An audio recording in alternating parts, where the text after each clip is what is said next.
स्वरे गाए गोरा मधुर स्वरे। हरे कृष्ण कृष्ण कृष्ण हरे हरे, हरे राम राम राम हरे हरे। मधुर स्वरे गाए गोरा मधुर स्वरे। गृहे थाको बने थाको सदा हरि बोले राखो। गृहे थाको बने थाको सदा हरि बोले डाको। सुखे दुखे भूले नको बदने हरि नाम बोलो रे। मधुर स्वरे गाए गोरा मधुर स्वरे गाए गोरा मधुर स्वरे। माया जाले बध हये अच्छे मिछ काजलये। माया जाले बध हये अच्छे मिछ काजलये। एखो ना चेतना पाए राधा माधव नाम बोलो रे। मधुर स्वरे गाए गोरा मधुर स्वरे गाए गोरा मधुर स्वरे। जीवन होइला शेष ना भजिला ऋषिकेश। जीवन होइला शेष ना भजिला ऋषिकेश। भक्ति विनोदा परे सेवे नाम रसे मतरे। मधुर स्वरे गाए गोरा मधुर स्वरे। हरे कृष्ण कृष्ण कृष्ण हरे हरे, हरे राम राम हरे हरे। मधुर स्वरे गाए गोरा मधुर स्वरे। जीवन होइले शेष ना भजिला ऋषिकेश। जीवन होइला शेष ना भजिला ऋषिकेश। सुखे दुखे भूले नको बदन हरि नाम बोलो रे। मधुर स्वरे गाए गोरा मधुर स्वरे। हरे कृष्ण कृष्ण कृष्ण हरे हरे, हरे राम राम राम हरे हरे। हरे कृष्ण कृष्ण कृष्ण हरे हरे, हरे राम राम राम हरे हरे। हरे कृष्ण कृष्ण कृष्ण हरे हरे, हरे राम राम हरे हरे। श्री गौरांग महाप्रभु की जय। श्री राधा मदन मोहन जी की जय। श्रील प्रभुपाद की जय। समवेत भक्त वृंद की जय। हरे कृष्णा। तो बहुत बहुत मधुर भजन है। और ये गौरांग महाप्रभु की किस प्रकार से श्री चैतन्य महाप्रभु आज से 500 वर्ष पहले बंगाल के नदिया नवद्वीप में स्वयं कृष्ण एक भक्त, एक वैष्णव, एक संत के रूप में आ करके मधुर स्वर में इस हरिनाम महामंत्र, हरे कृष्ण महामंत्र, जो ब्रह्मा जी ने ये मंत्र को कहा था कि ये 16 अक्षर वाली नाम, 16 शब्द वाले ये जो नाम है, ये कलयुग का कलमश को नाशन करेगा। कलयुग में जो लोग, ये लोगों की सारी पाप को ये महामंत्र धो सकता है। तो इस प्रकार से महाप्रभु ये मधुर मधुर स्वर में ये नाम गाते थे। और महाप्रभु क्या कहते थे, गृहे थाको, whether you are a householder, आप घर में हो या वन में हो या विदेश में हो या आप किधर भी हो, हैं, सदा हरि हरि डाको। हाँ, हमेशा हरि का नाम लीजिए। नाम लेने के लिए कोई ऐसी पाबंदी नहीं है, कोई कड़ा कठोर नियम नहीं है। कोई भी कार्य व्यक्ति कर रहा है, किसी भी कार्य में लिप्त हो, भगवान का नाम ले सकता है और वो श्रेष्ठ भक्त है। भगवान आज जो गीता के श्लोक हम चर्चा करेंगे या आज या कल में आएगा वो श्लोक, अपिचे सुदुराचार। एक व्यक्ति दुराचारी क्यों ना हो, उसका बहुत खराब व्यवहार क्यों ना हो, उसकी आचार व्यवहार दुर्व्यवहार क्यों ना हो, अगर वो भजनते अनन्य नेवा, अगर अनन्य भाव से भगवान की भजन करता है तो भगवान कहते हैं उसको मैं साधु रूप में मानता हूं। भगवान कहते हैं मैं उसको, ये बड़ा कॉन्ट्राडिक्टरी है ये श्लोक कि भगवान कहते हैं भले वो दुराचार क्यों ना हो, परंतु मेरा भजन मेरा चिंतन मुझे अनन्य भाव से अगर कर रहा है, मेरा मत में वो साधु है। तो इस प्रकार से यहाँ पर महाप्रभु कहते हैं सदा हरि बोली डाको, किधर भी रहो, सुखे दुखे, सुख में और दुख में कभी भी नहीं भूलना है। जीव का स्वभाव है कि वो दुख में याद करता है, सुख में करे ना कोई। दुख में सुमिरण, दुख में सुमिरण सब करे, सुख में ना करे कोई। तो इस प्रकार से माया जाल में जीव क्या हुआ है, बंधा हुआ है और एक मिच्छा झूठा काम के चक्कर में पड़ा है। और ये झूठा काम क्या है, यही कि किस प्रकार से अमाप धन कमाना है और इंद्रिय की भोग करना है, ये झूठा काम है। तो सच्चा काम क्या है कि शरीर के लिए आवश्यक के हिसाब से जो हमें करना है, कर्तव्य कर्म, वो करके उसको भगवान की सेवा में लगाना है। ऋषिकेन ऋषिकेश सेवने भक्ति रुच्यते।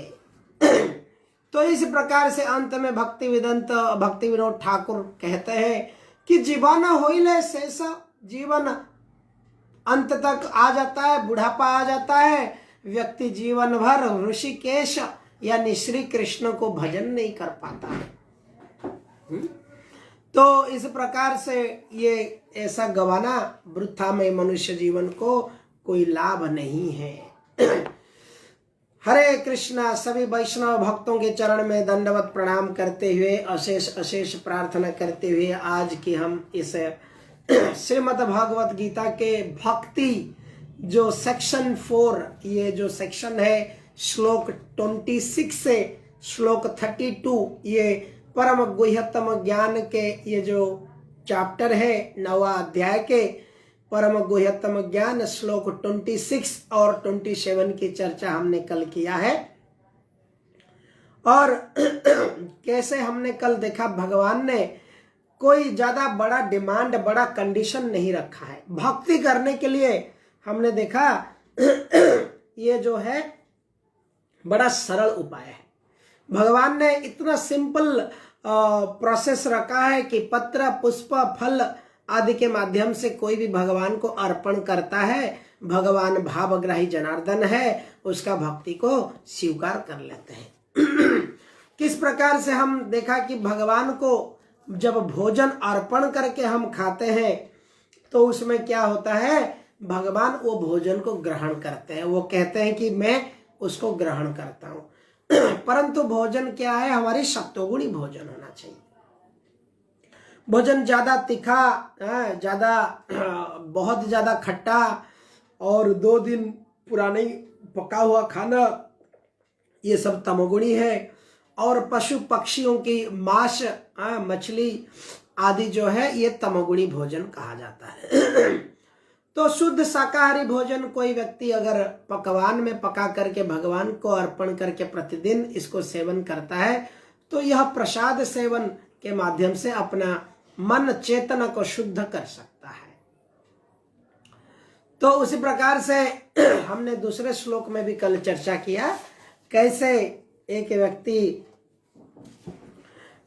जो भगवान के चरण में जो भी करता है, यत करोषि यदश्नोषि यज्जुहसि ददास्यत यत तपस्यसि कौन्तेय तत्कुरुषु मदर्पण। जो कुछ करते हो, जो कुछ खाते हो, अश्नसी, जो कुछ अर्पित करते हो, सब कुछ मेरे अर्पण में करो। तो इसमें क्या होगा कि उसके रिएक्शन नहीं आएगा। जिस प्रकार से एक आर्मी, एक मिलिट्री, एक डिफेंस की व्यक्ति वो जो भी क्रियाएं करता है आर्मी कैंप में, वो क्या करता है, सरकार के लिए करता है। तो रिएक्शन जो भी होता है उसको नहीं होता है।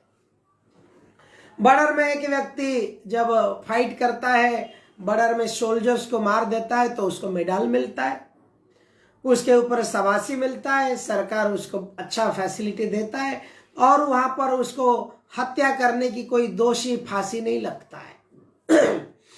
उसी प्रकार से जब वही व्यक्ति जब अपने घर पे किसी को बंदूक चला देता है पड़ोसी से, या गुस्सा आकर पिताजी को या किसी गांव में किसी को गोली चला देता है, तो उसको जेल जाना पड़ता है। वही सोल्जर सेम है।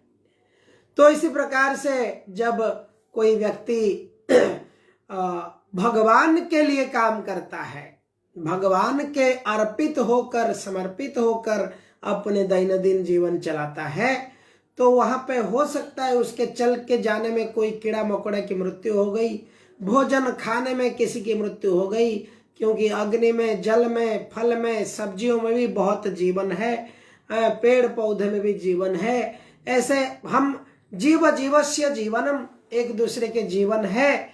तो जब ये भगवान को अर्पित होता है तो इससे क्या होता है, व्यक्ति क्योंकि भगवान के प्रति समर्पित है तो इसके रिएक्शन उसको नहीं आता है।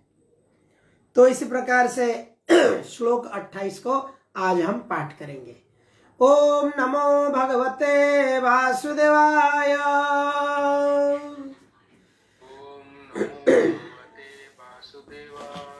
ओम नमो भगवते वासुदेवाय।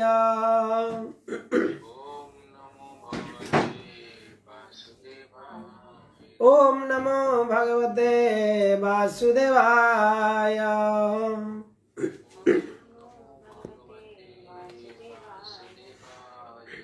हरे कृष्णा। श्लोक संख्या 28।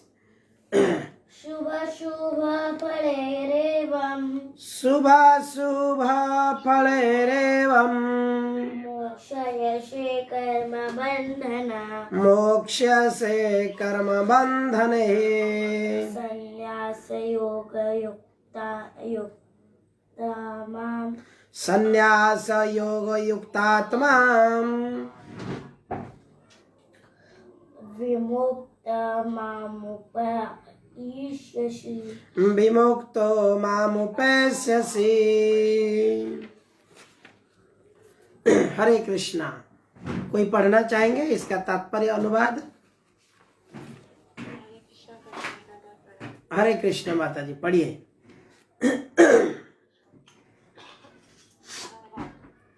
इस तरह तुम कर्म के बंधन तथा इसके शुभाशुभ फलों से मुक्त हो सकोगे। इस संन्यास योग में अपने चित्त को स्थिर करके तुम मुक्त होकर मेरे पास आ सकोगे। तात्पर्य वह श्रील प्रभुपाद गुरु के निर्देशन में कृष्ण भावनामृत में रहकर कर्म करने को युक्त कहते हैं। पारिभाषिक शब्द युक्त वैराग्य है। श्री रूप गोस्वामी ने इसकी व्याख्या इस प्रकार की है। भक्ति रसामृत सिंधु 2.255। अनासक्त्य विषयान्यर्थात् अहमोपयुजन्तः निर्बन्धः कृष्ण संबंधे युक्तं वैराग्यमुच्यते। श्री रूप गोस्वामी कहते हैं कि जब तक हम इस जगत में हैं तब तक हमें कर्म करना पड़ता है। हम कर्म करना बंद नहीं कर सकते। अतः यदि हम कर्म करके उसके फल कृष्ण को अर्पित कर दिए जाएं तो यह युक्त वैराग्य कहलाता है।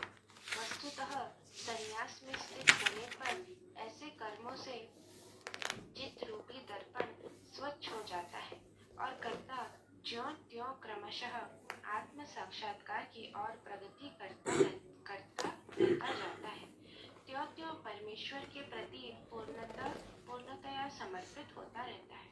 अतएव अंत में वह मुक्त हो जाता है और यह मुक्ति भी विशिष्ट होती है। इस मुक्ति से वह ब्रह्म ज्योति में तदाकार नहीं होता, अपितु भगवत धाम में प्रवेश करता है। यहाँ स्पष्ट उल्लेख है, माम उपेष्यसि, वह मेरे पास आता है, अर्थात मेरे धाम वापस आता है। मुक्ति की 5 विभिन्न अवस्थाएं हैं और यहाँ स्पष्ट किया गया है कि जो भक्त जीवन भर परमेश्वर के निर्देशन में रहता है, वह ऐसी अवस्था को प्राप्त हुआ रहता है जहाँ से वह शरीर त्यागने के बाद भगवत धाम जा सकता है और भगवान की प्रत्यक्ष संगति में रह सकता है। जिस व्यक्ति में अपने जीवन को भगवत सेवा में रत रखने के अतिरिक्त अन्य कोई रचित नहीं होती, वही वास्तविक सन्यासी है। ऐसा व्यक्ति भगवान की परम इच्छा पर आश्रित रहते हुए अपने को उनका नित्य दास मानता है। अतः वह जो कुछ करता है भगवान के लाभ के लिए करता है। वह सकाम कर्मों या वेद वर्णित कर्तव्यों पर ध्यान नहीं देता।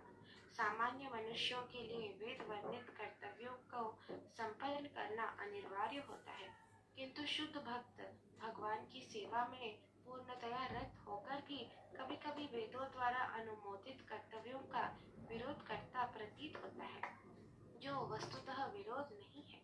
अतः वैष्णवाचार्यों का कथन है कि बुद्धिमान व्यक्ति भी शुद्ध भक्त की योजनाओं तथा कार्यों को नहीं समझ सकता।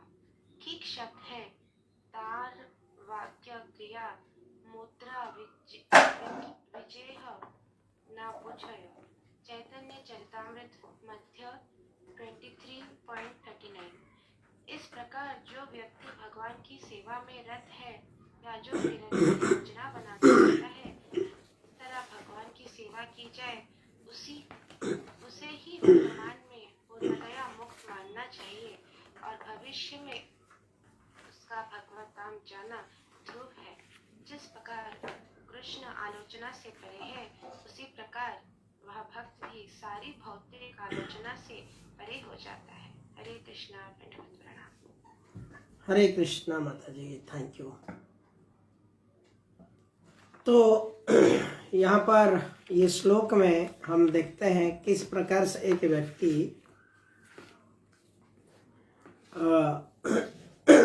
अपना कर्म को शुभ और अशुभ कर्म, हर कोई व्यक्ति, जैसे अभी हमने पिछला श्लोक में अभी चर्चा कर रहे थे, हमारी कर्म शुभ कर्म और अशुभ कर्म दोनों होता है। क्योंकि जीव को जीने के लिए दूसरे को तो तकलीफ देना ही पड़ता है। दूसरे को बिना तकलीफ दिए हम जी नहीं सकते हैं। ये भौतिक जगत की इस प्रकार सृष्टि बनाया गया है, दूसरे को बिना तकलीफ दिए जीवन जीना बड़ा मुश्किल है। मनुष्य बड़े बड़े शहर में बड़े बड़े अपार्टमेंट बनाता है, बड़े रोड्स, बड़े सिटीज बनती है, इसमें काफी तकलीफ होती है दूसरे जीवों को। जंगलों को साफ करके करता है, पशु पक्षियों को तकलीफ होती है। इसी प्रकार से हम अपनी खाना पीना रहन सहन जो भी एक जीव करता है, दूसरे जीव को तकलीफ होता है।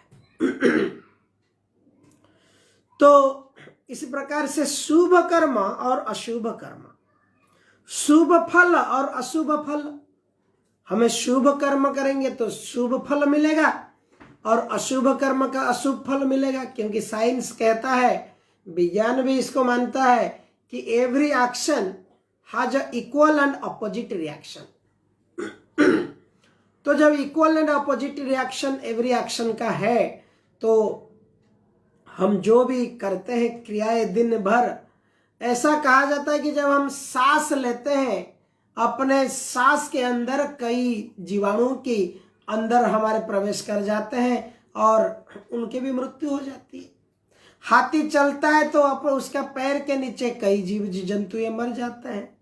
इसलिए जो हम देखते हैं श्रीमद् भागवतम में, जड़ भरत एक महान वैष्णव थे जिनका नाम जड़ भरत, और जड़ भरत राजा रहुगण के एक पालिंक सवारी उठाने वाले, कंधे पे लेकर जाने वाले एक उनको लिया गया था सेवक के रूप में। तो वो पालिंक लेके चलते चलते वो इतने दयालु थे कि वो देखते थे कि किसी चींटी के ऊपर, कीड़ा मकोड़ा के ऊपर जंगल में चलते चलते पैर ना गिर जाए। वो जब कोई चींटी या कीड़ा कोई ऐसे कुछ देखते थे तो अपना पैर को फिर दूर करके डालते थे, इसमें पालिंक हिल जाता था। तो कहने का अर्थ है कि हम किसी न किसी तरह से दूसरे को कष्ट दिए बिना जी नहीं सकते हैं। तो उसमें अभी निष्कर्ष क्या है, दूसरे को कम कष्ट देकर जीना पड़ेगा। एटलीस्ट कम से कम दूसरे को हानि हो, कम से कम हम दूसरे को तकलीफ पहुंचाए और कैसे जी पाए। तो दूसरे जीवों को कम से कम तकलीफ दे के जीना जो प्रोसेस है, ये इसलिए ये भागवत, श्रीमद् भागवत में ये सब वर्णन है, भगवत गीता में वर्णन है। पत्र पुष्पम फलम तोयम कृष्ण, इसे श्लोक 26 में कहा है कि व्यक्ति अगर एक व्यक्ति शाक सब्जी पेड़ पौधे खा करके, शस्य, ये अनाज आदि खा करके अपना जीवन जी सकता है, इसको खा करके उसके शरीर को निर्वाह कर सकता है, तो उसको भेड़ बकरी गाय आदि बड़े जानवरों को और दूसरे प्राणियों को हत्या करके अपनी जीवा की लालसा, अपने जीवा की टेस्ट बर्ड को मिटाने के लिए दूसरों को हानि करने की आवश्यकता नहीं। लोग कहते हैं कि ये जैव चक्र है, मछलियां संख्या बढ़ जाएगा, भेड़ बकरी बढ़ जाएंगे, ये साइकिल है, मनुष्य अगर नहीं खाएगा तो वो फिर हमको खा जाएंगे, वो इतने हो जाएंगे। ये सब फालतू है, ये वृथा, इसको क्या कहेंगे, जस्टिफिकेशन। ये जस्टिफिकेशन है इसलिए कि एक व्यक्ति इसको नहीं समझ रहा है कि ये साइकिल पशु समाज में है। एक शेर हिरण को खाएगा, इस प्रकार से सांप मेंढक को खाएगा, तो कौन किसको खाएगा, ये मनुष्य समाज के लिए नहीं है। अगर मनुष्य इनको नहीं खाएगा तो ऐसा नहीं कि ये बढ़ जाएंगे। मनुष्य खाने के लिए कौन सी बढ़ा रहा है, मनुष्य खाने के लिए आज अरबों खरबों $1000 खर्चा होके वर्ल्ड में बड़े बड़े स्लॉटर हाउस और बड़े बड़े क्या कसाई खाना और बड़े बड़े फार्म बना हुआ है। जिस प्रकार से गेहूं चावल फल सब्जी की फार्म बनी हुई है उगाने के लिए, उसी प्रकार से आजकल तो क्या बताएं, सरकार भी लोन देता है कि ब्रॉयलर फार्म चालू कर दो। बेकारी समस्या को दूरी करने के लिए सरकार क्या कर रहा है, दे रहा है कि ब्रॉयलर फार्म निकल, अरे ब्रॉयलर को हम पैदा कर रहे हैं और उनको मार रहे हैं। तो इस प्रकार से अभी ब्रॉयलर हमको कैसे खा जाएंगे, हम उनको नहीं खाएंगे तो उनको, ऐसे तो उनकी संख्या कम है, हम उनको खाते हैं करके हर कोई व्यक्ति आज मुर्गा मुर्गी की फार्म की बिजनेस कर रहा है क्योंकि समाज में डिमांड है उसकी। तो इसी प्रकार से हम देखते हैं कि ऐसे अननेसेसरी हम दूसरों को कष्ट दे रहे हैं और जीवों को तकलीफ दे रहे हैं हमारी भोजन के लिए, 2 मुठ्ठा खाने के लिए हम प्राणियों की हत्या कर रहे हैं। तो ये अशुभ जो फल है ये शुभ फल है।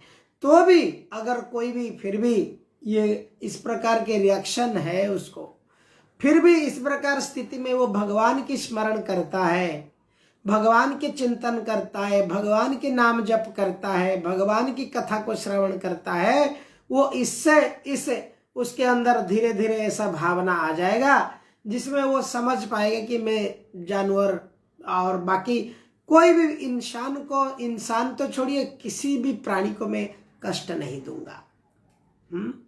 जैसे कि हम देखे हैं एक सबरी व्याध है, दूसरा हमने देखे हैं किस प्रकार से वाल्मीकि ऋषि अपने पूर्व जीवन में क्या थे। तो इस प्रकार से हम देखते हैं व्यक्ति भगवान के नाम के ऊपर जब आश्रित कर लेता है, भगवान उसके ऊपर काम करना शुरू कर देते हैं और उसको बहुत कृपा कर देते हैं ताकि वो बदल जाता है। तो इसी प्रकार से शुभ अशुभ ये जो फल है, एक व्यक्ति को जब भगवान को समर्पित कर देता है वो मुक्त हो जाता है। तो ऐसा मुक्त व्यक्ति को सन्यासी कहा जाता है। तो सन्यासी का अर्थ केवल यही नहीं है कि एक व्यक्ति अपने पत्नी बच्चों को छोड़ करके भगवा वस्त्र पहन करके सर मुंडा करके या दाढ़ी बाल लंबा रख करके जा करके कहीं वन जंगल में या मठ में रहेगा तो वही सन्यासी कहा जाएगा।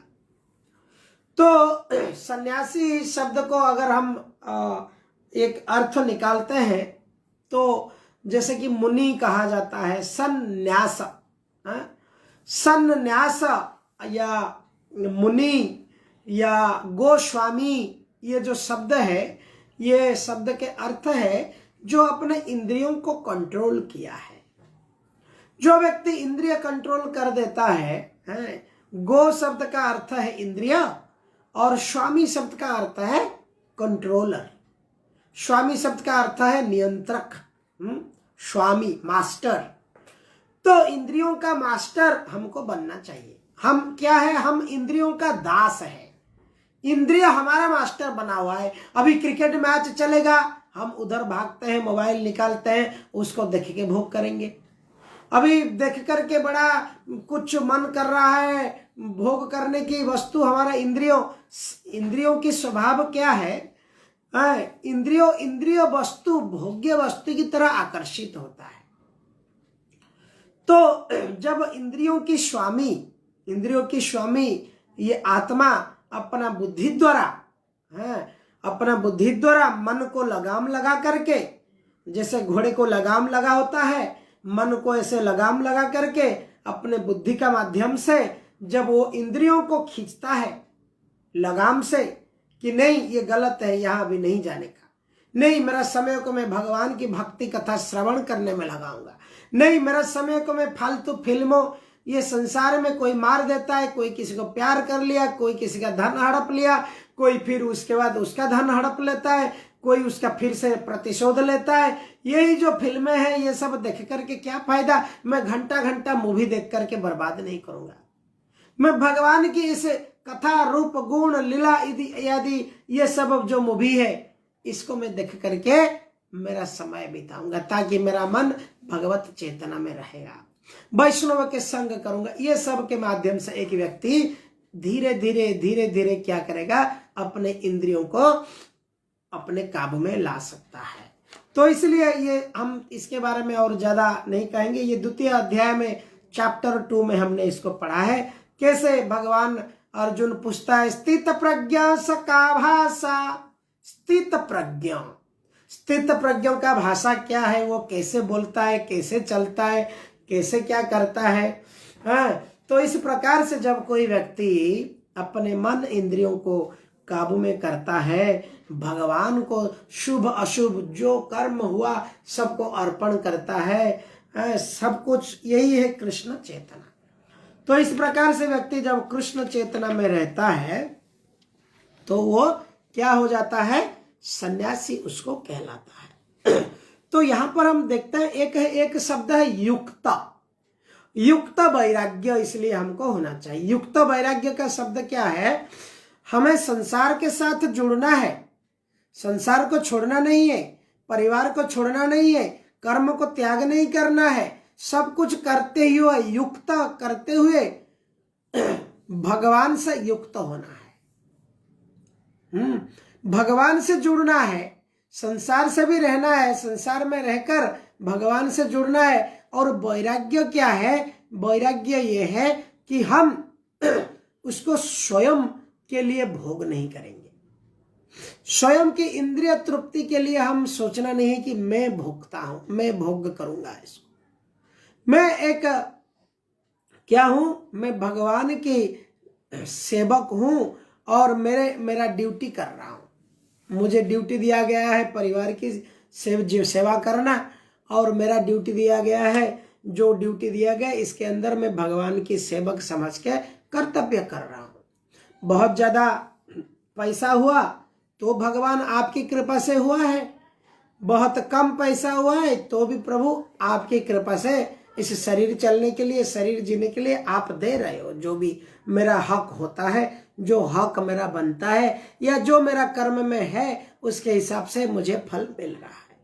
युक्त वैराग्य शब्द का अर्थ है कि व्यक्ति को एक्शन, अपनी कर्म करना है, फल भगवान को देना है।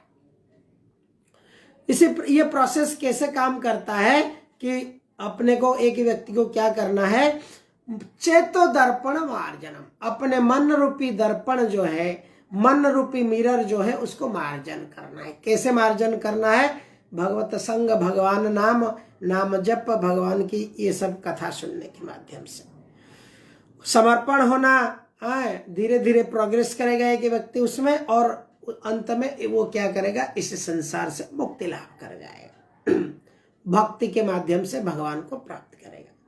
तो सन्यासी क्या है? रियल सन्यासी हमने बताया अभी कैसे, निष्काम, एक निष्कामना व्यक्ति सन्यासी है। कोई कामना नहीं है, कोई इच्छा नहीं है, क्योंकि इस संसार एक मैथुन आगार है। मैथुन आगार शब्द का अर्थ क्या है? जैसे महाराष्ट्र में जो है वो जानते हैं सब, बस जहां पर रहता है उसको आगार बताते हैं, विक्रोली आगार मतलब बस का बड़ा डेपो, बस डेपो। आगार को अगर इसमें कहेंगे तो खान, हिंदी में कहेंगे खान, माइन अंग्रेजी में। तो इस प्रकार से इस संसार जो है मैथुन का आगार है। और इसलिए प्रहलाद महाराज भी कहते हैं, जनमैथुन आदि गृहमेदि सुख ही तुच्छम। ये गृहमेदि, गृह के अंदर जो सो कॉल्ड गृहमेदि, गृहस्थ, वो सोच रहा यही बड़ा सुख है, लेकिन ये तुच्छ सुख है, बहुत बहुत एकदम माइन्यूट सुख है। तो इसलिए निष्काम भाव से कोई व्यक्ति, सेवा के भाव से, भगवान के सेवा के भाव से जब भगवान के ऊपर डिपेंड करके भक्ति करता है, तो एक व्यक्ति इस सारे क्रियाओं को भगवान को समर्पित करता है। शुभ फल अशुभ फल, शुभ कर्म अशुभ कर्म, प्रभु आपके चरण में आश्रित होकर सारी क्रियाएं करता है। तो इस प्रकार से व्यक्ति क्या करता है, अपने जीवन में जो क्रियाएं होती है उस क्रिया के रिएक्शन से मुक्ति पा जाता है। मानस देह गेह जो किछु मोर, और पिलू तोरा पादे नंद किशोर। जिस प्रकार से हम देखते हैं कि राजा अम्बरीश अपने जीवन को, सारे अंग को भगवान के सेवा में लगाए थे। सबई मन कृष्ण पदारविंदयो, बचांसी वैकुंठ गुणानुवर्धने, करो हरि मंदिर मार्जनादिषु, स्तुति चकाराच्युत कथोदय। इस प्रकार से अपने जीवन को भगवान के चरण कमल में सेवा में लगा पाए। तो एक और श्लोक हम लेंगे आगे, श्लोक संख्या 29 के बाद और कितने श्लोक है? 30, 31, 32, 3 श्लोक, 34 है। ठीक है। श्लोक 29, समोहं सर्वभूतेषु न मे द्वेषोऽस्ति न प्रियः, ये भजन्ति तुमां भक्त्या मयि ते तेषु चाप्यहम्। कोई पढ़ना चाहेंगे इसका अनुवाद, तात्पर्य?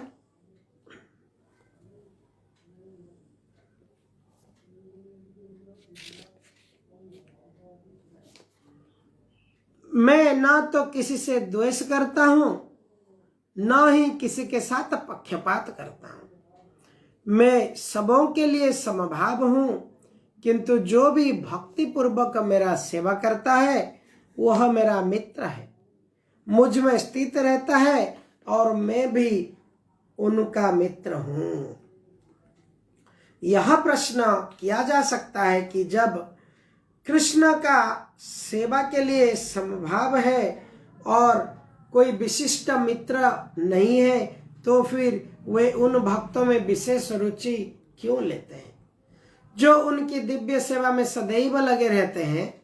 किंतु यह भेदभाव नहीं है, यह तो सहज है। इस जगत में हो सकता है कि कोई व्यक्ति अत्यंत उपकारी हो, किंतु तो भी वह अपने संतानों के विशेष रुचि लेता है। भगवान का कहना है कि प्रत्येक जीव चाहे वो जिस योनि का हो उनका पुत्र है। अतः हर एक को जीवन की आवश्यक वस्तुएं प्रदान करते हैं। वे उस बादल के सदृश है जो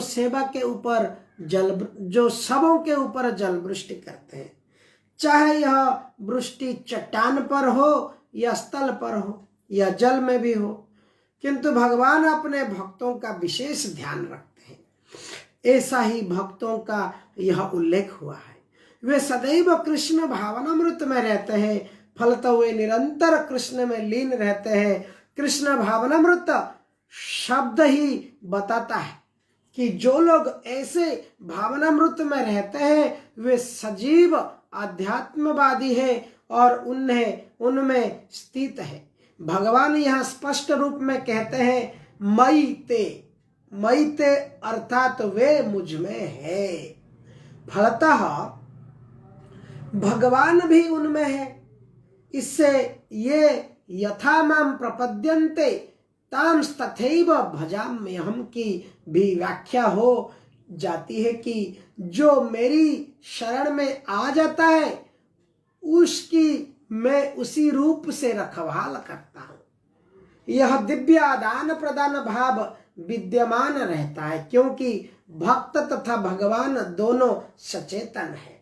जब हीरे को सोने की अंगूठी में जड़ दिया जाता है तो वह अत्यंत सुंदर लगता है। इससे सोने की महिमा बढ़ती है, किंतु साथ ही हीरा का भी महिमा बढ़ती है। भगवान तथा जीव निरंतर चमकते रहते हैं, और जब कोई जीव भगवान की सेवा में प्रवृत्त हो जाता है तो वह सोने की भांति दिखता है। भगवान हीरे के समान है और जीव सोने के समान है। अतः यह संयोग अत्युत्तम होता है। शुद्ध अवस्था में जीव भक्त कहलाता है। परमेश्वर अपने भक्तों को भी भक्तों के भी भक्त बन जाते हैं। यदि भगवान तथा भक्त में आदान प्रदान का भाव ना रहे तो सगुणवादी दर्शन ही ना रहे। मायावादी दर्शन में परमेश्वर तथा जीव के मध्य ऐसा आदान प्रदान का भाव नहीं मिलता है, किंतु सगुणवादी दर्शन में ऐसा होता है। प्रायः यह दृष्टांत दिया जाता है कि भगवान कल्प वृक्ष के समान है और मनुष्य इस वृक्ष से जो भी मांगता है भगवान उसकी पूर्ति करते हैं। किंतु यहाँ पर जो व्याख्या दी गई है वो अधिक पूर्ण है। यहाँ पर भगवान को भक्त का पक्ष लेने वाला कहा गया है। यह भक्त के प्रति भगवान की विशेष कृपा की अभिव्यक्ति है।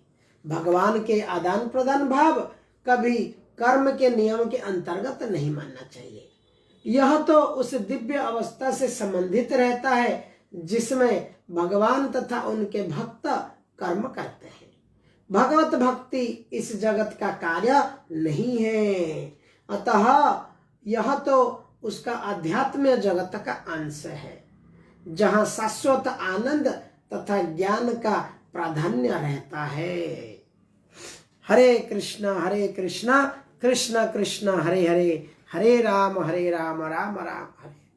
बहुत सुंदर श्लोक है और जिसकी व्याख्या हमने प्रभुपाद जी के द्वारा दी गई व्याख्या को हमने अभी पाठ किया। किस प्रकार से एक व्यक्ति कह सकता है कि कृष्ण आप भक्त के लिए क्यों हो? कौन्तेय प्रतिजानाति न मे भक्तो प्रणेशति। ये श्लोक भी इसी में आता है। श्लोक संख्या 31 में आता है। क्षिप्रम भवति धर्मात्मा शश्वच्छन्ति निगच्छन्ति कौन्तेय प्रतिजानाहि प्रतिजानी ही न मे भक्तः प्रणश्यति। यह तुरंत वह तुरंत धर्मात्मा बन जाता है और स्थायी शांति को प्राप्त होता है। कुंती पुत्र, निर्डर होकर घोषणा कर दो कि मेरे भक्तों का कभी विनाश नहीं होता है। भगवान इस प्रकार कह रहे, निर्डर होकर घोषणा कर दो। हे अर्जुन, तुम घोषणा कर दो, युद्ध की घोषणा कर दो और चालू कर दो। क्यों? कि मेरे भक्त का कभी विनाश नहीं होता है। तो ये जो श्लोक है, ये जरा यहाँ पर देखा जाता है। भगवान गीता में कहते हैं, मैं समभाव हूँ, ना तो मैं किसी को प्रति पात्र अंतर करता हूँ, अपना पराया ज्यादा भाव है मेरा, मैं समदृष्टि संपन्न हूँ। परंतु भगवान इस श्लोक में कहते हैं, समोहं सर्वभूतेषु न मे द्वेषास्ति न प्रियः। ना तो मैं किसी से द्वेष करता हूं, ना मैं किसी के साथ पक्षपात करता हूं, मैं सबके लिए समभाव हूं। किंतु भगवान यहाँ पे किंतु लगाए, यहाँ पर देखिए, किंतु जो भी भक्ति पूर्वक मेरा सेवा करता है वह मेरा मित्र है, मुझ में स्थित रहता है और मैं भी उनका मित्र हूं। तो इस श्लोक को कैसे हम समझे, वर्तमान की आधुनिक का कोई उदाहरण दे करके मैं आपको बताता हूं। जिस प्रकार से हम देखेंगे, एक हाई कोर्ट का जज, एक सुप्रीम कोर्ट का जज, वो क्या है? वो निरपेक्ष है। वो उसको जो भी जजमेंट करना है उसको एकदम सही निरपेक्ष जजमेंट करना है। लेकिन ऐसा ही व्यक्ति, उसके साथ जो प्रेम भक्ति प्रेम संबंध जो उनके साथ में है घर पे, तो वो उनके साथ बहुत निबिड़ संबंध जोड़ देते हैं घर पर। तो इतना अच्छा नहीं हुआ ये उदाहरण, मुझे याद नहीं आ रहा है कोई सुटेबल उदाहरण। यहाँ पर हमें ये समझना है कि कैसे भगवान अपने भक्तों के लिए स्पेशल है। वो कहते हैं, मैं द्वेष नहीं करता हूं, मैं सारे जीवों को समान भाव से देखता हूं, लेकिन मेरा भक्त मेरे लिए स्पेशल है। भक्त के, अगर मेरा भक्त को कुछ हो जाता है तो मैं उसकी रक्षा करता हूं। तो यहां से हमें समझना है कि किस प्रकार भगवान अपने भक्तों के लिए एक स्पेशल कृपा उनकी है। Any man in the material world may be charitably disposed, but is special in own interest, own children. हाँ, एक मुझे उदाहरण मिल गया कि कोई भी व्यक्ति हो सकता है ये जगत में दूसरों के बच्चों को मदद करेगा, चैरिटेबल बाल्य आश्रम में, जो अनाथ आश्रम में दान करेगा, धर्म करेगा, बच्चों के प्रति दया करेगा, भाव रखेगा, समभाव रखेगा सब और बच्चों को। लेकिन उसके घर पे जो बच्चे हैं उसके लिए उसका स्पेशल अटेंशन और स्पेशल इंटरेस्ट रहता है। अपने घर को बच्चों के लिए उसकी बहुत स्पेशल इंटरेस्ट रखते रहता है एक व्यक्ति का। यद्यपि वो बाकी जो भी चैरिटेबल एक्टिविटी करता है, दान करता है, देख रेख करता है जो बच्चों को अनाथाश्रम में, परंतु अपने बच्चों के लिए एक special love, special care, special प्रेम रहता है। तो इस प्रकार से एक व्यक्ति कह सकता है कि भगवान के सारे जीव उनका है, परंतु क्या है, वो सारी नेसेसिटी सबको सप्लाई करते हैं, परंतु वो अपने भक्तों के लिए एक स्पेशल उनकी इंटरेस्ट रहता है। क्यों? हमने कई बार इसको चर्चा किया है। भक्त जो है अपना सब कुछ त्याग देता है। देखिए भक्त से भी क्या क्या डिमांड करते हैं भगवान। भगवान भक्त से डिमांड कैसे करते हैं ये 2-3 श्लोक में उन्होंने कहा, यत करोसि, आप जो कुछ करते हो, जो कुछ खाते हो, जो कुछ अर्पित करते हो, मुझे अर्पण करो। अगर भगवान भक्त से ये एक्सपेक्ट करते हैं, क्यों एक्सपेक्ट करते हैं भगवान? देखो भगवान क्या है, वो उनकी कोई ऐसी नहीं कि हम अर्पण नहीं करेंगे तो भगवान को उनकी पेट भूखा रहेगा। हम अगर भगवान को प्रेम नहीं करेंगे तो उनको वैकुंठ, ये जो पूरी जगत है, जगत का 3/4 मतलब 1/4 जो है ये भौतिक जगत है, और 3/4 जो है ये आध्यात्मिक जगत है। और पूरी आध्यात्मिक जगत के जो लोग हैं ये भगवान के साथ प्रेम में है। 1/4 जो पार्ट है हम इस भौतिक जगत में है। अगर हम भगवान को प्रेम नहीं करेंगे तो भगवान के कुछ नहीं बिगड़ेगा, परंतु भगवान एक पिता की भांति वो कंपैशन है, करुणामय है। वो किसी न किसी प्रकार से चाहते हैं कैसे न कैसे करके हमारे मन उनके प्रति आकर्षित हो जाए। इसलिए भगवान क्या करते हैं, अपने जो थोड़ा सा उनको प्रेम भक्ति कर देता है, थोड़ा उनके प्रति जो श्रद्धा भक्ति दिखा देता है, भगवान क्या करते हैं, उसके प्रति बहुत श्रद्धा स्पेशल भाव ले लेते हैं। साधवो हृदयो मायं साधुनां हृदयं त्वहं मदनत्ये न जानन्ति नाहो तेभ्यो मनागपि। भगवान कहते हैं जो भक्त, जो साधु हैं, वो मेरे हृदय में रहते हैं। They are living in the core of my heart. जो साधु है, जो भक्त है, वो कहाँ रहते हैं? भगवान ने उनको कोर ऑफ उनके हार्ट में रखे हैं। और भगवान क्या कहते हैं कि साधुनां हृदयं त्वहं, मैं साधुओं के हृदय में वास करता हूं। हमने देखा है हनुमान जी अपना छाती को जब फाड़ करके देखे तो रामचंद्र उनके हृदय में बैठे हुए। तो इस प्रकार से भक्त और भगवान का ये एक स्पेशल संबंध है। तो भक्त क्या करता है, भगवान को इसलिए कभी भी सारे श्रेय देता है। उसका जीवन में जो भी कुछ होता है भक्त भगवान को ही देता है। इस प्रकार से भक्त भगवान का एक निविड़ संबंध है। हम हमारे इतिहास पुराण जो शास्त्र में लीला देखते हैं, इसमें कई ऐसी लीला है जहां पर भक्त जगन्नाथ के लिए, जगन्नाथ महाप्रभु भक्त के लिए कई लीला किया है। श्री कृष्ण साक्षी देने के लिए श्री कृष्ण स्वयं कटक में आ गए थे, जहां पर भगवान साक्षी देने के लिए वृंदावन ब्रजधाम से गोपाल साक्षी देने के लिए आ गए, और जहां पे उनका नाम पड़ा साक्षी गोपाल।